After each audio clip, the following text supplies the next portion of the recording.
सबको नमस्ते और फिर से स्वागत करता हूँ 10वीं कक्षा के 6वां गद्य पाठ बसंत की सच्चाई एकांकी के लिए। तो हम पिछले अवधि में एक बार हम पूरा एकांकी को वाचन किए थे और उसके साथ साथ लेखक जी का भी परिचय प्राप्त कर चुके थे और दूसरे भाग में हमने पहला दृश्य का विश्लेषण किए थे। तो चलिए हम आगे देखेंगे। इस अवधि में हम दूसरा दृश्य के विश्लेषण। तो पहला दृश्य में आप लोगों को याद है कि बसंत एक गरीब लड़का दिया सलाई छलनी बटन आदि बेचते हुए बाजार में आता है। तो उस दिन उसको कोई खरीदते नहीं है। तो अचानक एक खद्दरदारी व्यक्ति अर्थात कौन हमारा दूसरा पात्रधारी राजकिशोर जी मिलते हैं। तो उनसे वहाँ पूछते हैं, तो बार बार पूछते हैं। अंत में राजकिशोर जी असहायक होकर उन्हें नोट देते हैं।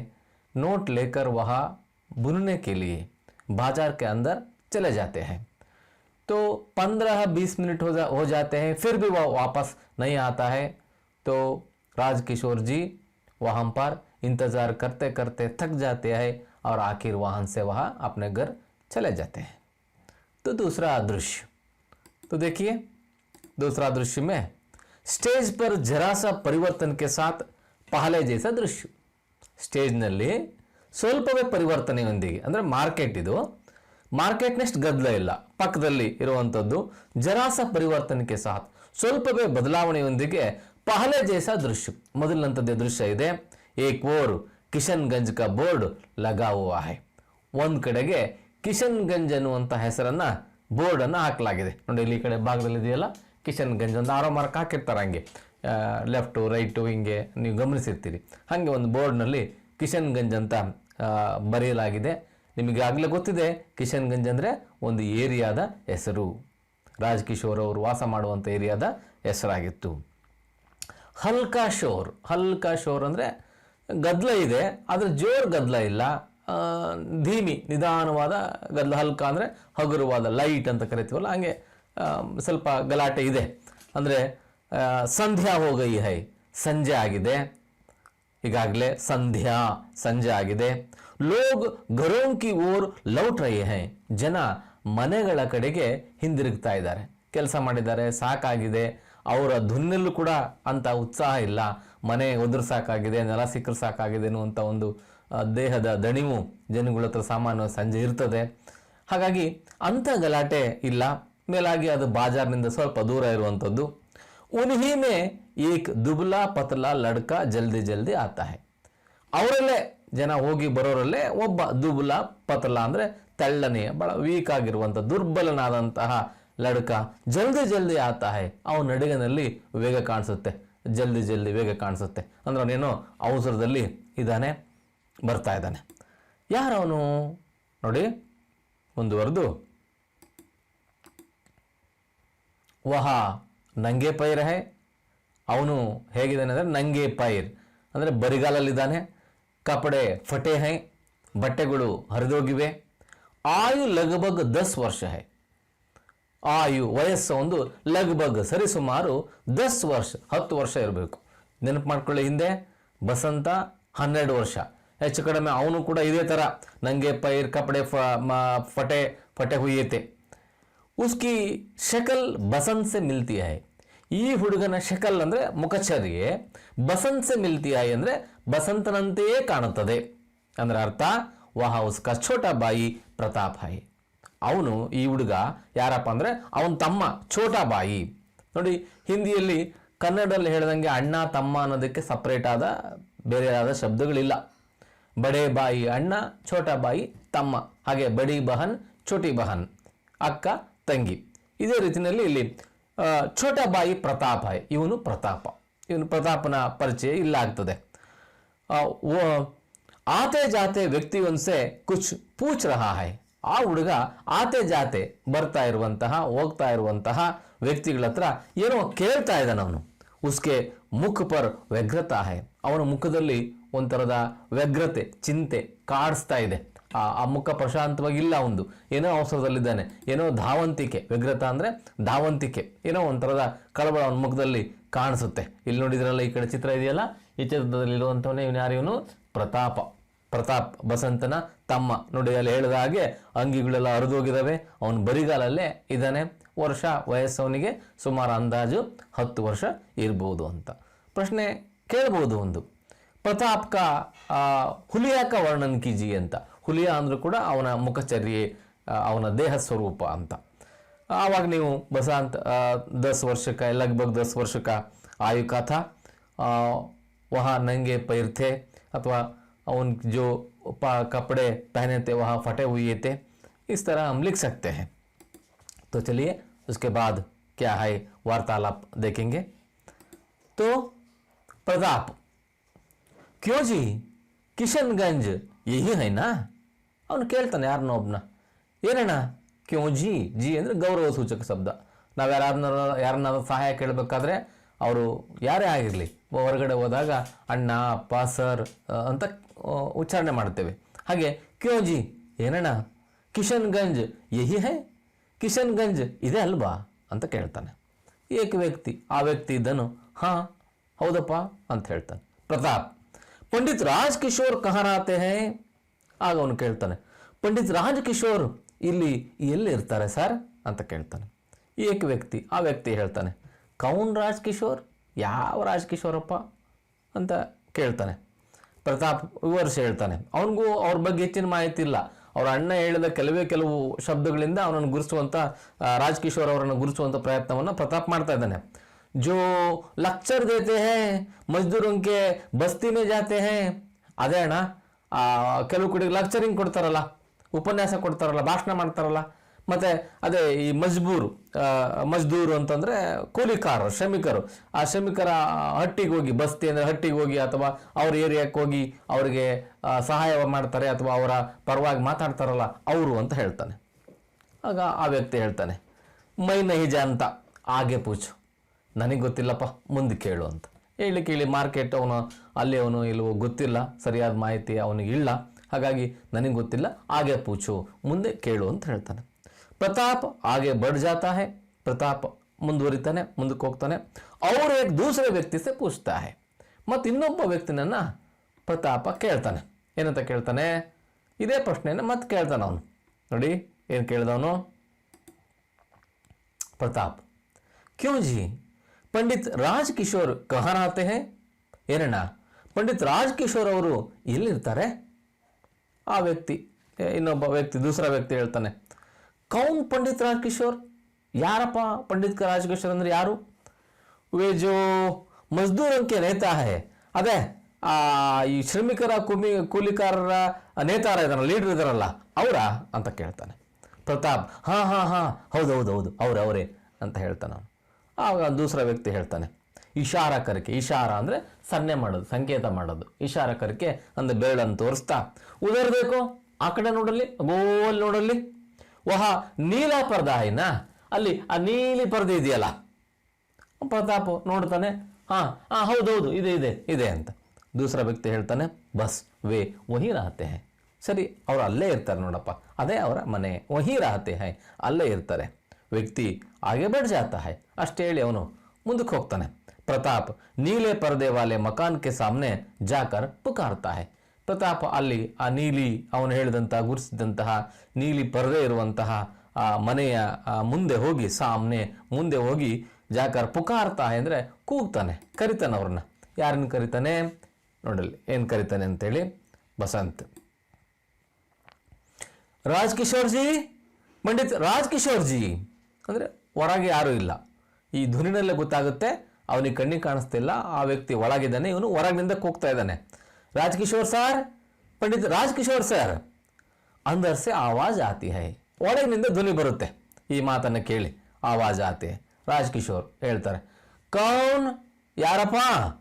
ಕಿಟಕಿ ಸೆ ಜಾಂಕರ್ ದೇಖ್ತೆ ಹೈ, ಮೊದಲು ಕಿಟಕಿಯಿಂದ ಗಣಿಕೆ ನೋಡ್ತಾರೆ, ಯಾರಪ್ಪ, ಯಾರ ಕೂಗಿದ್ದು, ಏನೋ ಯಾರೋ ಅಂತ. ನೋಡಿದ್ಮೇಲೆ ಇವರನ್ನ ಕ್ಯೋ ಭಾಯಿ ಕ್ಯಾ ಬಾತ್ ಹೈ, ಏನಪ್ಪ ತಮ್ಮ, ಏನು ವಿಷಯ, ಯಾಕೆ ಹೋಗ್ತಾ ಇದೆಯಪ್ಪ ಅಂತ ಕೇಳ್ತಾರೆ. ಪ್ರತಾಪ್, ಜಿ ಮುझे ಮೇರೆ ಭಾಯಿನೇ ಭೇಜಾ ಹೈ ಸರ್, ನನ್ನ ಅಣ್ಣ ಕಳಿಸಿದ್ದಾನೆ, ಭೇಜಾ ಹೈ ಕಳಿಸಿದ್ದಾನೆ. ನೋಡಿ, ಬೇಚನ ಬೇರೆ, ಬೇಚನ ಮಾರಾಟ ಮಾಡು, ಇದು ಭೇಜನ ಕಳಿಸೋದು, ಭೇಜಾ ಹೈ. ರಾಜಕಿಶೋರ್ ಹೇಳ್ತಾರೆ, ತುಮಹಾರ ಭಾಯಿ, ಅವ್ರಿಗೆ ತಕ್ಷಣ ನೆನಪಾಗೋದಿಲ್ಲ, ನಿನ್ನ ಅಣ್ಣ, ಟಹರೋ ಮೈ ಆತಾ ಹೂँ, ನಿಲ್ಲ, ತಡಿಯೋ ಟಹರ್ನ ಅಂದರೆ ನಿಲ್ಲೋದು, ತಡಿಯೋದು, ಮೈ ಆತಾ ಹೂँ, ಬರ್ತೀನಿ ತಡಿ ಅಂತೇಳಿ ಬಾಕ್ಲಿಂದ ಹೊರಗೆ ಬರ್ತಾರೆ. ಬಾಹರ್ ಹಾಕರ್ ಹೊರಗೆ ಬಂದು, ತೇರಾ ಭಾಯಿ ಕೌನ್ ಹೈ ಬಚ್ಚೆ, ನಿನ್ನ ಅಣ್ಣ ಯಾರಪ್ಪ, ನನಗೆ ಭಾಳ ಜನ ಪರಿಚಯ ಇರ್ತಾರೆ, ನಿನ್ನ ಅಣ್ಣ ಯಾರೋ ಅಂತ ಕೇಳ್ತಾರೆ. ಆವಾಗ ಒಂದು ಪ್ರತಾಪ್ ಹೇಳ್ತಾನೆ, ಆಜ್ ದೋಪಹರ್ ಕೋ ಉಸ್ನೆ ಆಪ್ಕೋ ಏಕ್ ಛಲ್ನಿ ಬೇಚಿ ಥಿ, ಇವತ್ತು ಮಧ್ಯಾಹ್ನ, ದೋಪಹರ್ ಮಧ್ಯಾಹ್ನ, ಸುಬಹ ಬೆಳಿಗ್ಗೆ, ಸಾಂಜೆ ಶಾಮ್ ಸಂಜೆ, ಆಮೇಲೆ ರಾತ್ರಿ, ಇವು ದಿನದ ಬೇರೆ ಬೇರೆ ಅಂಶಗಳನ್ನು ಗುರುಸುವಂಥದ್ದು. ಸಬೇರ ಅಥವಾ ಬೋರ್ ಅಂತಲೂ ಕೂಡ ಕರೀತಾರೆ, ಮುಂಜಾನೆ ಅಂತ ಕರೀತಾರೆ, ಅದು ಬೋರ್ ಅಂತ ಕರೀತಾರೆ. ಹೀಗೆ ದೋಪಹಾರ ಅಂದರೆ ಮಧ್ಯಾಹ್ನ, 2 ಗಂಟೆ ಅಥವಾ ಮಧ್ಯಾಹ್ನ ಅಂತ. ಮಧ್ಯಾಹ್ನ ಉಸ್ನೆ ಆಪ್ಕೋ, ಅವನು ನಿಮಗೆ ಏಕ ಛಲ್ನಿ ಬೇಚೀತಿ, ಒಂದು ಜರಡಿಯನ್ನು ಮಾರಾಟ ಮಾಡಿದ್ದೆ ನೋಡಿ, ಬೇಚ್ನ ಅಂದರೆ ಮಾರಾಟ ಮಾಡಿ, ಬೇಚೀತಿ. ರಾಜಕಿಶೋರ್ ಆವಾಗ ನೆನಪಾಗುತ್ತಾರೆ, ಹಾ ಆಜ್ ಮೇನೆ ಏಕ್ ಲಡ್ಕೆ ಸೆ ಏಕ್ ಛಲ್ನಿ ಲೀ ಥಿ, ಹೌದೌದು, ಇವತ್ತು ನಾನು ಒಬ್ಬ ಹುಡುಗನಿಂದ ಒಂದು ಜರಡಿಯನ್ನು ತಗೊಂಡಿದ್ದೆ, ₹1 ನೋಟ್ ದಿಯಾ ತಾ, ₹1 ನೋಟ್ ಕೂಡ ಕೊಟ್ಟಿದ್ದೆ ಅವನಿಗೆ ಅಂತ ಹೇಳಿ ನೆನಪು ಮಾಡ್ಕೊಳ್ತಾರೆ. ಮುಂದುವರೆದು ಪ್ರತಾಪ್ ಹೇಳ್ತಾನೆ, ವಹ ನೋಟ್ ಬುನಾನೆ ಗಯಾ ಥಾ, ಅವನು ಚಿಲ್ಲರವನ್ನು, ಅದು ನೋಟನ್ನು ಮುರಿಸ್ಲಿಕ್ಕೆ ಹೋಗಿದ್ದ. ಬುನಾನ ಮುರಿಸಲು, ಪ್ರೇರಣಾರ್ಥಕ ರೂಪ, ಬುನಾನ ಮುರಿಸಲು, ಗಯಾತ ಹೋಗಿದ್ದ. ಮಗರ್ ಅಂದರೆ ಆದರೆ ಅಂತ, ಮಗರ್ ಅಂದರೆ ಮೊಸಳೆ ಅಂತಲೂ ಅರ್ಥ ಆಗುತ್ತೆ, ಆದರೆ ಇಲ್ಲಿ ಆದರೆ, ಮಗರ್. ಜಬ್ ಬುನಾಕರ್ ಲೌಟ್ ರಹಾತ, ಯಾವಾಗ ಅವನು ಬುನಾಕರ್ ಚಿಲ್ಲರೆ ಮಾಡಿಸ್ಕೊಂಡು ನೋಟನ್ನು ಮುರಿಸ್ಕೊಂಡು ಲೌಟ್ ರಹಾತ ಹಿಂದಿರುಗುತ್ತಿದ್ದನೋ, ತೋ ಆಗ ಮೋಟಾರ್ಗೆ ನೀಚೆ ಆಗಯ, ಯಾವುದೋ ಒಂದು ವಾಹನದ ಕೆಳಗಡೆ ಬಂದುಬಿಟ್ಟ. ಅಂದರೆ ಆ ಬಸಂತರಿಗೂ ಕೂಡ ಒಂದು ಕಾತರ ಇತ್ತು, ಯಾಕೆಂದರೆ ಇವ್ ರಾಜಕಿಶೋರ್ ಅವ್ರನ್ನ ನಿಲ್ಲಿಸಿ ಬಂದಿದ್ದ ಅವನು, ಅಲ್ಲಿ ಕಾಯ್ತಾ ಇದ್ದಾರೆ ಅಂತ. ಅವನಿಗೆ ಒಂದೇ ಗುರಿ ಇತ್ತು, ತಕ್ಷಣ ಅವ್ರು ಚಿಲ್ಲರೆ ವಾಪಸ್ ಕೊಡಬೇಕು ಅನ್ನೋ ಗುರಿ ಇತ್ತು. ಹಾಗಾಗಿ ಅವನು ಓಡೋಡಿ ಬರ್ತಾ ಇದ್ದಾನೆ. ಆ ಸಂದರ್ಭದಲ್ಲಿ ಗಮನಿಸಿಲ್ಲ, ಯಾವುದೋ ಒಂದು ವೆಹಿಕಲ್ ಅವನಿಗೆ ಡಿಕ್ಕಿ ಹೊಡೆದಿದೆ, ಕೆಳಗೆ ಬಿದ್ದುಬಿಟ್ಟಿದ್ದಾನೆ. ಮೋಟಾರ್ ಉಸ್ಕೆ ಊಪರ್ ಸೆ ನಿಕಲ್ ಗೈ, ಆ ಮೋಟಾರ್ ಏನಾಯಿತು, ಉಸ್ಕೆ ಊಪರ್ ಸೆ, ಅವನ ಮೇಲೆ ನಿಕಲ್ ಗೈ, ಹೋಗ್ಬಿಟ್ಟಿದೆ ಅಂತೇಳಿ. ಏನೋ ಒಂದು ಬಹುಶಃ ಮೋಟ್ರ್ ಬೈಕಿನ ಥರ ಇರಬೇಕು ಕಾಣಿಸ್ತತೆ, ಅವನ ಮೇಲೆ ಹತ್ಕೊಂಡು ಮುಂದಕ್ಕೆ ಹೋಗ್ಬಿಟ್ಟಿದೆ, ನಿಕಲ್ ಗೈ.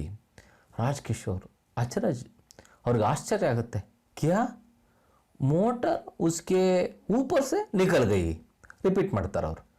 ಏನಂದಪ್ಪ, ಆ ವೆಹಿಕಲ್ಲು ಅವನ ಮ್ಯಾಲೆ ಹತ್ತೋಗ್ಬಿಡ್ತಾ ಅಂತ ಕೇಳ್ತಾರೆ, ಆಶ್ಚರ್ಯವನ್ನು ವ್ಯಕ್ತಪಡಿಸ್ತಾರೆ. ನೋಡಿ, ಅಲ್ಲೊಂದು ಚಿತ್ರ ಇದೆ, ಬಸಂತು ಪ್ರತಾಪ ಅವ್ರು ರಾಜಕಿಶೋರ್ ಅವರಿಗೆ ವಿವರಣೆಯನ್ನು ಕೊಡ್ತಾ ಇದ್ದಾನೆ, ಅದು ಅವ್ರ ಮನೆ, ಅವರು ಕಾಣಿಸ್ತದೆ. ಪ್ರತಾಪ್ ಸ್ವರ್ಗ ಇರ್ತಾ ಹೈ, ಆಗ ಪ್ರತಾಪ ಇನ್ನಷ್ಟು ದುಃಖವಾಗುತ್ತೆ ಅವನಿಗೆ, ಸ್ವರ ಧ್ವನಿ ಇನ್ನೊಂದಿಷ್ಟು ಕೆಳಗಿಳಿತತೆ.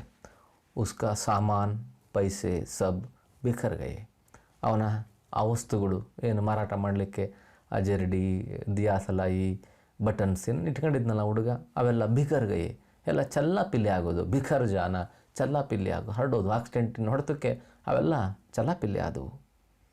ಉಸ್ಕೆ ದೋನೋ ಪೈರ್ ಕುಚಲೆ ಗಯೆ, ಅವನ 2 ಕಾಲುಗಳು ಕುಚಲೆ ಗಯೆ, ಮುರಿದೋಗಿವೆ ಅಥವಾ ತಿರುಗಿದವೆ, ಅವೇನೋ ಬ್ರೋಕ್ ಆಗಿರಂಗೆ ಕಾಣಿಸ್ತವೆ ಅಂತ ಭಾಳ ನಿಧಾನವಾದ ಧ್ವನಿನಲ್ಲಿ ಅವನು ತನ್ನ ಅಣ್ಣನ ದಯನೀಯ ಸ್ಥಿತಿಯನ್ನು ಹೇಳ್ತಾನೆ. ಇದಾದಮೇಲೆ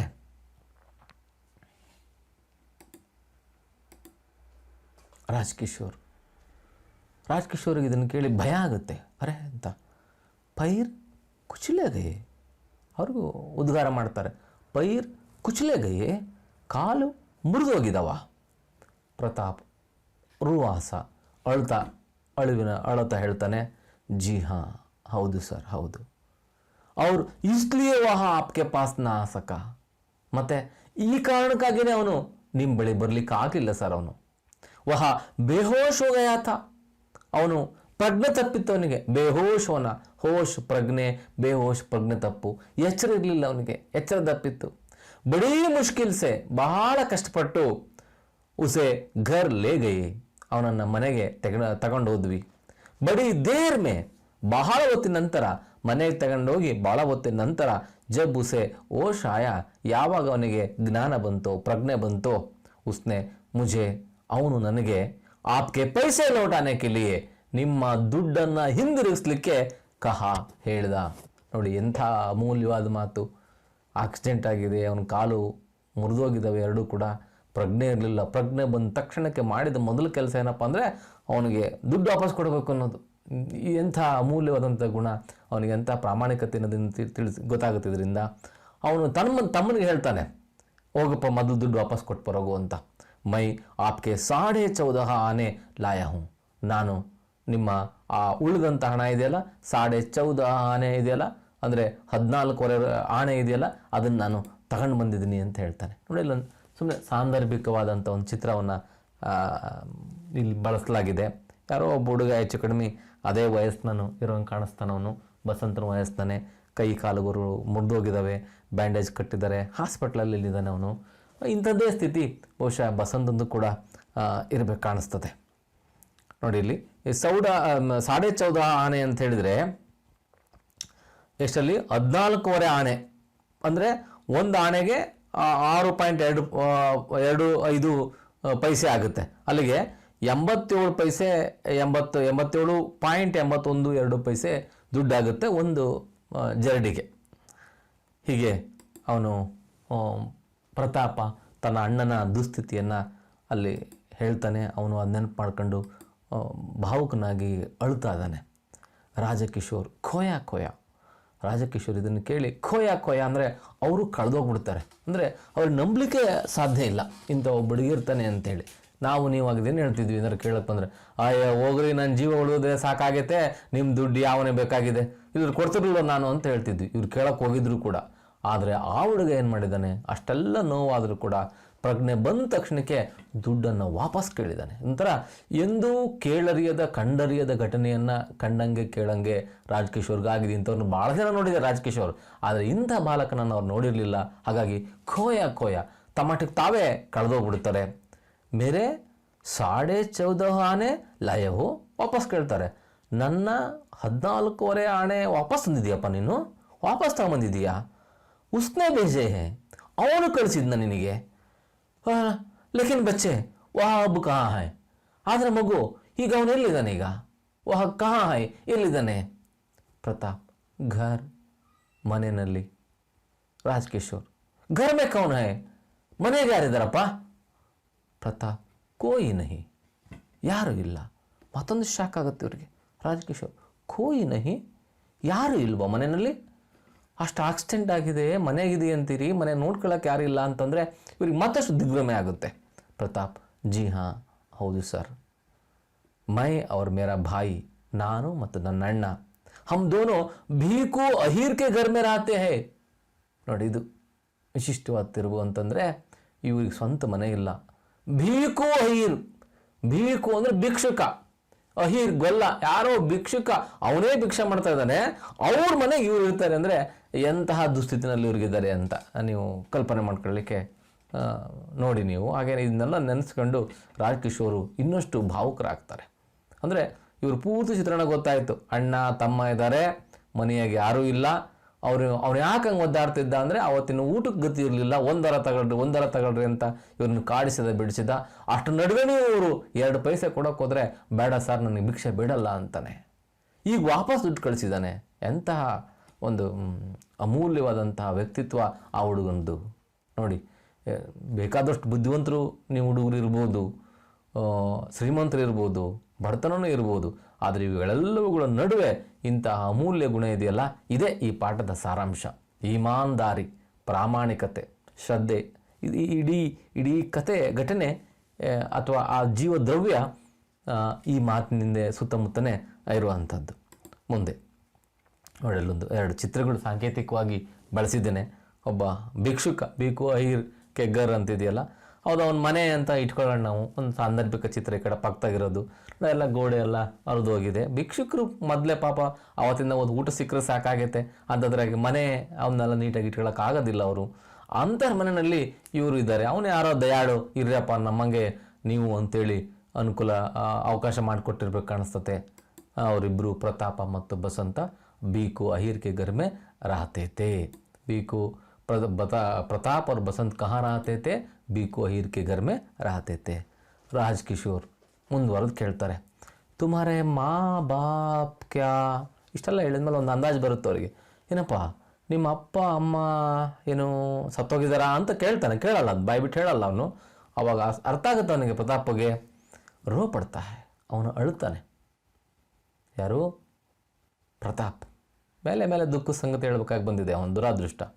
ವೇ ಮಾರೇ ಗಯೇ, ಅವರು ಕೊಲ್ಲಲ್ಪಟ್ಟರು. ಮಾರೇ ಗಯೇ, ಕೊಲ್ಲಲ್ಪಟ್ಟರು, ಸತ್ತಿಲ್ಲ ಅವರು, ಕೊಂದಿದ್ದಾರೆ ಅವರನ್ನು. ದಂಗೆಗೆ ದಿನೋಮೆ, ದಂಗೆ ಅಂತಂದರೆ ಆ ಚಳುವಳಿ, ಸ್ವಾತಂತ್ರ್ಯದ ಹೋರಾಟದ ಚಳುವಳಿ ಇತ್ತಲ್ಲ, ಆ ಚಳುವಳಿಯಲ್ಲಿ ಉನ್ಹೆ ಕಿಸಿನೇ ಮಾರಡಾಲ, ಯಾರ ಹೊಡೆದಾಕಿದ್ರು ಗಲಾಟೆನಲ್ಲಿ, ಗದ್ದಲದಲ್ಲಿ, ಆ ಚಳುವಳಿನಲ್ಲಿ ಯಾರೋ ಕೂಡ ಅಪ್ಪ ಅಮ್ಮನ್ನ ಕೊಂದಾಕ್ಬಿಟ್ರು ಅಂತ. ಬಹುಶಃ ಆ ಮಕ್ಕಳ ಸ್ವಭಾವವನ್ನು ಗಮನಿಸಿದರೆ ಅವರ ತಂದೆ ತಾಯಿಗಳು ಕೂಡ ದೇಶಕ್ಕಾಗಿ ಹೋರಾಡಿದಂಥವರೇ ಇರಬೇಕು, ದುಡಿದಂಥವರೇ ಇರಬೇಕು. ಅದನ್ನು ಗಮನಿಸಿ ಬ್ರಿಟಿಷ್ನವರು ಅಥವಾ ಆಗದೇ ಇರೋರು ಯಾರೋ ಅವರನ್ನು ಕೊಂದು ಹಾಕಿದ್ದಾರೆ. ಈ ಮಕ್ಕಳು ಅನಾಥರಾಗಿದ್ದಾರೆ. ಅವರಿಗೆ ನೋಡಿ ತಿನ್ನಕ್ಕಿಲ್ಲ, ಊಟಕ್ಕಿಲ್ಲ, ಅನಾಥರಾಗಿದ್ದಾರೆ. ಆದರೂ ಸ್ವಾಭಿಮಾನ ಎದ್ದು ಕಾಣಿಸ್ತದೆ. ರಾಜಕಿಶೋರ್ ಖೋಯ ಮತ್ತೆ ಅವರು ತಮ್ಮನ್ನು ತಾವೇ ಕಳ್ಕೊಂಡ್ಬಿಡ್ತಾರೆ. ಈ ಒಂಥರದ ಸಿನಿಮಾದ ಘಟನೆಯನ್ನು ಕೇಳ್ದಂಗೆ ಆಗ್ತೈತೆ, ನಿರೀಕ್ಷಿತ ಘಟನೆಯನ್ನು ಕೇಳ್ದಂಗೆ ಆಗ್ತೈತೆ. ಉನ್ಹೆ ಕಿಸಿನೇ ಮಾರ್ಡಾಲ, ಏನಂದ್ರಪ್ಪ, ಅವರನ್ನು ಯಾರೋ ಹೊಡೆದು ಹಾಕಿದ್ರ. ತುಮ್ ದೋನೋ ಭೀಕು ಅಹೀರ್ ಕೆ ಘರ್ ಪರ್ ರಹತೆ ಹೋ, ನೀವಿಬ್ಬರು ಆ ಭಿಕ್ಷುಕ ಗೊಲ್ಲನ, ಅಹೀರ್ ಅಂದರೆ ಗೊಲ್ಲನ ಮನೇಲಿ ಇರ್ತೀರಿ. ಅವ್ರಿಗೆ ಆ ಮಾತನ್ನೇ ನಂಬಕ್ಕಾಗೋದಿಲ್ಲ. ಮತ್ತೆ ಕೇಳಿ ಕನ್ಫರ್ಮ್ ಮಾಡ್ಕೊಳ್ತಾರೆ. ಹಂಗಂದ್ಮೇಲೆ ಏಕ್ದಮ್ ಜಾಗಕರ್, ಈಗ ಇದ್ದಕ್ಕಿದ್ದಂಗೆ ಅವ್ರಿಗೆ ಎಚ್ಚರಿಕೆ ಆಗುತ್ತೆ ಅಂತಂದರೆ ಮಾಡಬೇಕಾದ ಕರ್ತವ್ಯ ಏನು ಅಂತ ಅವ್ರು ನೆನಪಾಗುತ್ತೆ. ತಕ್ಷಣಕ್ಕೆ ಬಚ್ಚೆ ರೋ ಮತ್ತು ಮಗು ಅಳ್ಬೇಡಪ್ಪ, ಅಳ್ಬೇಡ, ಅಭಿ ತುಮಾರೇ ಸಾಥ್ ಚಲ್ತಾ ಹೂँ, ನಡಿ ನಾನು ಈಗಲೇ ನಿನ್ನ ಜೊತೆಗೆ ಬರ್ತೇನೆ, ಅಭಿ ಈಗಲೇ ಹೊಂಟ್ಬಿಡ, ನಡಿ ಮದ್ದೋಗ ನಡಿ. ಅಂದರೆ ಈಗ ಏನು ಮಾಡಬೇಕಾಗಿದೆ ಕರ್ತವ್ಯ ಅನ್ನೋದು ಇವರಿಗೆ ಪ್ರಜ್ಞೆ ಬರ್ತತೆ ತಕ್ಷಣ. ಅಂದರೆ ಯಾರು ಇಲ್ಲ, ಅವನ್ನ ಕೇರ್ ಮಾಡಬೇಕಾಗಿದೆ, ಅವನ ಸಹಾಯಕ್ಕೆ ನಾವು ನಿಲ್ಲಬೇಕಾಗಿದೆ ಅನ್ನುವಂಥದ್ದು ರಾಜ್ಕಿಶೋರ್ ಅವ್ರಿಗೆ ಗೊತ್ತಾಗುತ್ತೆ. ತಕ್ಷಣಕ್ಕೆ ಅವರು ಕಾರ್ಯೋನ್ಮುಖರಾಗ್ತಾರೆ. ಪ್ರತಾಪ್ ಇವನಿಗೆ ಆಶ್ಚರ್ಯ ಆಗುತ್ತೆ. ವಾಪಸ್ ಆಪ್ ಮೇರೆ ಸಾಥ್ ಚಲೆಂಗೆ, ತಾವು ನನ್ನ ಜೊತೆಗೆ ಬರ್ತೀರಾ? ಏನಂದೆ ಸರ್ ಅಂತ ಅವನು ಮತ್ತೆ ವಾಪಸ್ಸು ಕೇಳೋವಷ್ಟು ಮಟ್ಟಿಗೆ ಇವನಿಗೆ ಶಾಕ್ ಆಗುತ್ತೆ. ಇದುವರೆಗೂ ಇವನು ಶಾಕ್ ಕೊಟ್ಟಿದ್ದ.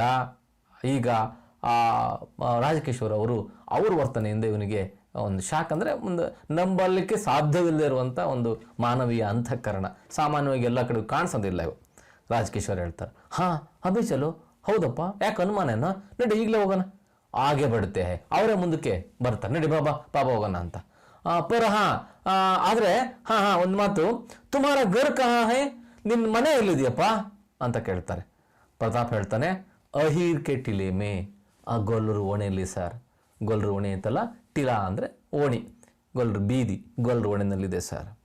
ರಾಜಕಿಶೋರ್ ಏನು ಮಾಡ್ತಾನೆ, ಅಂದರಕ್ಕೆ ಓರ್ದೇಕರ್, ಮನೆಯ ಒಳಗಡೆ ನೋಡಿ, ಅಮರಸಿಂಹ ಅಂತ ಜ್ವರಕ್ಕೆ ಹೋಗ್ತಾರೆ. ಅಂದರೆ ಇನ್ನೊಂದು ಪಾತ್ರ ಇದೆ ಅಮರಸಿಂಹ ಅಂತ. ಇಲ್ಲಿ ಇವನೇನು ಉತ್ತರ ಕೊಡಲ್ಲ, ಏನಿಲ್ಲ, ಬರೀ ಹೆಸರು ಮಾತ್ರ ಬರುತ್ತೆ. ಇಲ್ಲಿ ಪಾತ್ರ ಸ್ಟೇಜ್ ಮೇಲೆ ಬರೋದೇ ಇಲ್ಲ.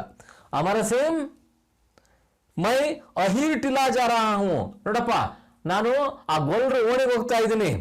ತುಮ್ ಇಸಿ ವಕ್ತ್ ಡಾಕ್ಟರ್ ವರ್ಮಾ ಕೋ ಲೇಕರ್ ವಹಾ ಆವೋ, ನೀನು ಈ ಕೂಡಲೇ ಡಾಕ್ಟರ್ ವರ್ಮಾ ಅವ್ರನ್ನ ಕರ್ಕೊಂಡು ಅಲ್ಲಿಗೆ ಬರ್ಬೇಕು ನೀನು. ಕಹನಾ ಅವ್ರಿಗೆ ಹೇಳು ಕಿ ಏನಪ್ಪಾ ಅಂದ್ರೆ, ಏಕ್ ಲಡ್ಕೆ ಕಿ ಟಾಂಗೆ ಮೋಟಾರ್ ಕೆ ನೀಚೆ ಆಕರ್ ಕುಚಲಿ ಗೈ ಹೈ, ಒಬ್ಬ ಹುಡುಗನ ಕಾಲು ಒಂದು ವಾಹನದ ಕೆಳಗಡೆ ಸಿಕ್ಕು ಏನಾಗಿದೆ, ಮುರಿದು ಹೋಗಿದೆ ಅಂತ ಹೇಳಿ ಅವ್ರಿಗೆ. ಜಲ್ದಿ ಕರೋ, ಜಲ್ದಿ ಹೋಗಿ, ನೀನು ಬೇಗ ಹೋಗು, ತಕ್ಷಣಕ್ಕೆ ಹೋಗಿ ಆ ಡಾಕ್ಟರ್ನ ಕರ್ಕೊಂಡು ಅಲ್ಲಿಗೆ ಬಾ. ಬೀಕು ಹೈರ್ ಕಾ ಗರ್ ಪೂಸ್ಲೇನಾ, ಅಲ್ಲಿಗೆ ಬಂದು ನೀನು ಬೀಕು ಹೈರ್ನ ಮನೆ ಅಂತ ಕೇಳು, ಭಿಕ್ಷುಕ ಆ ಗೊಲ್ಲನ ಮನೆ ಅಂತ ಕೇಳಿ ಯಾರಾದ್ರೂ ಹೇಳ್ತಾರೆ. ಅವನಿಗೆ ಆ ಕಡೆ ಕೇಳಿ ಈ ಕಡೆಗೆ ಮೂಡುಕರ್ ತಿರುಗಿ ಮತ್ತೆ ಪ್ರತಾಪನ ಕಡೆಗೆ ತಿರುಗ್ತಾರೆ. ತಿರುಗಿ ಆವೋ ಬಚ್ಚೆ ಚಲೆ ಬಾ ಮಗು, ಹೋಗೋಣ, ಬಾರಪ್ಪ ಹೋಗೋಣ ಅಂತ ಹೊರಡ್ತಾರೆ. ಪ್ರತಾಪ್ ಚಕಿತ್ ವಿಸ್ಮಿತ್ ಉನೇ ದೇಖ್ತಾ ಹೈ. ಪ್ರತಾಪನಿಗೆ ಈಗ ಚಕಿತ ವಿಸ್ಮಯಗೊಂಡು ರಾಜಕಿಶೋರ್ ಅವರನ್ನು ನೋಡ್ತಾನೆ. ಫಿರ್ ಟಗಾಸ ಅಂದ್ರೆ ಯಾಂತ್ರಿಕವಾಗಿ, ಅವನು ಇವರ ನಡವಳಿಕೆಯಿಂದ ನಂಬಲಿಕ್ಕೆ ಆಗಲ್ಲ ಇಂಥ ವ್ಯಕ್ತಿಗಳು ಇರ್ತಾರ ಅಂತ. ಉನ್ಕೆ ಆಗೆ ಜಾತ ಹೇ, ಉನ್ಕೆ ಆಗಿ ಈಗ ಇವನು ಅವ್ರ ಮುಂದೆ ಹೋಗ್ತಾನೆ. ಯಾಕೆಂದ್ರೆ ದಾರಿ ಇವ್ರು ತೋರಿಸ್ಬೇಕಲ್ಲ, ಈಗ ಇವನು ಮನೆ ಕರ್ಕೊಂಡು ಹೋಗ್ಬೇಕಲ್ಲ. ಪರ್ದಾ ಗಿರ್ತಾ ಹೈ, ಪರ್ದೆ ಇಲ್ಲಿಗೆ ಮುಕ್ತಾಯ ಆಗುತ್ತೆ. ಅಂದರೆ ಎರಡನೆಯ ದೃಶ್ಯ ಈ ಮಾತಿಗೆ ಮುಕ್ತಾಯ ಆಗ್ತದೆ. ನಾವು ಇಡೀ ಏಕಾಂಕ ಇಲ್ಲದೆ 3 ದೃಶ್ಯ ಏನು ಮಾಡಿದ್ವಿ ನಾವೀಗ, 2 ದೃಶ್ಯವನ್ನು ನೋಡಿದ್ವಿ. ಒಂದು ದೃಶ್ಯ ಬಾಜಾರ್ ಮೇ ಘಡ್ತಿ ಹೈ, दूसरा दृश्य किशनगंज में गढ़ती है. ಅಂದರೆ ಕಿಶನ್ಗಂಜ್ राजकिशोर जी के मकान के पास और उसके रास्ते में गढ़ते हैं. ಅಂದರೆ ಒಂದು ದೃಶ್ಯದಲ್ಲಿ ಬಸಂತನನ್ನು ನೋಡಿದ್ವಿ, ಎರಡನೇ ದೃಶ್ಯದಲ್ಲಿ ನಾವು ಅವನ ತಮ್ಮ ಪ್ರತಾಪನನ್ನು ನೋಡಿದ್ವಿ. ಇಷ್ಟು ನಾವು ಸಾಂಕೇತಿಕವಾಗಿ ಇದನ್ನು ತಿಳ್ಕೊಳ್ಳುವಂಥ ಪ್ರಯತ್ನವನ್ನು ಮಾಡಿದ್ವಿ. ಇನ್ನು ಮತ್ತೆ ಓದ್ದಂಗೆ ನಿಮಗೆ ಅದರ ಅರಿವು ಆಗ್ತಾ ಬರ್ತದೆ. ಇದು ಬರೀ ಕೇವಲ ಕತೆ ಅಲ್ಲ, ಇಂಥ ಅನೇಕ ನೈಜ ಘಟನೆಗಳು ನಮ್ಮ ನಡುವೆ ಇದ್ದೇ ಇರ್ತವೆ. ನೋಡುವಂಥ ಕಣ್ಣು ಬೇಕು, ನೋಡುವಂಥ ದೃಷ್ಟಿಕೋನ ಬೇಕು. ನಾವು ಕೇವಲ ಬಡವರು ನಿರ್ಗತಿಕರು ಅಂತ ತಕ್ಷಣಕ್ಕೆ ಅವ್ರ ಹತ್ರ ಮೌಲ್ಯಗಳಿರೋದಿಲ್ಲ, ಅವ್ರನ್ನ ನಿರ್ಲಕ್ಷ್ಯವಾಗಿ ಕಾಣಬಾರ್ದು ಅನ್ನೋದು ಕೂಡ ಇದರಿಂದ ನಮಗೆ ಗೊತ್ತಾಗುತ್ತೆ. ಯಾರ ಒಳಗಡೆ ಎಂತೆಂಥ ಗುಣಗಳಿದಾವೋ ಗೊತ್ತಿಲ್ಲ. ಕೆಲವರು ನೋಡ್ಲಿಕ್ಕೆ ದೊಡ್ಡ ಮನುಷ್ಯರ ಥರ ಕಾಣ್ತಾರೆ, ಆದರೆ ಅವ್ರ ಗುಣಗಳು ಮಾತ್ರ ಪೂರ್ತಿ ಪಕ್ಕ 420 ಬುದ್ಧಿನೇ ಇರ್ತದೆ. ಇನ್ನು ಕೆಲವರು ನೋಡಲಿಕ್ಕೆ ಭಾಳ ಸಾಮಾನ್ಯರ ಥರ ಕಾಣ್ತಾರೆ, ಅದ್ರ ಪಕ್ಕ ಮಹಾತ್ಮರ ಥರನೇ ಅವರು ವರ್ತನೆ ಮಾಡ್ತಾರೆ. ಸಮಾನವಾಗಿ ಮಹಾತ್ಮರೆಲ್ಲರೂ ಕೂಡ ಇದೇ ಥರ ಸರಳವಾಗಿ ಬದುಕುವಂಥವ್ರು. ಹೀಗೆ ಪ್ರತಾಪ ಮತ್ತು ಬಸಂತ್ ಇಬ್ಬರನ್ನು ನಾವು ಹೆಚ್ಚು ಕಡಿಮೆ ಅವರ ಪ್ರಾಮಾಣಿಕತೆಯನ್ನು ಗಮನಿಸಬೇಕು, ನೋಡಬೇಕು.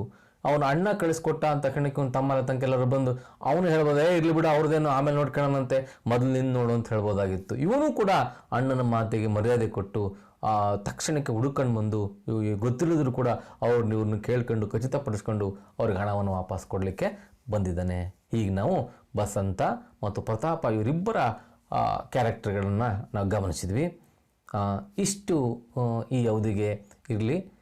ಮುಂದಿನ ಅವಧಿನಲ್ಲಿ ನಾವು ಮತ್ತೆ ಭೇಟಿಯಾಗೋಣ 3ನೇ ದೃಶ್ಯದೊಂದಿಗೆ. ಅಲ್ಲಿವರೆಗೂ ನಮಸ್ತೆ.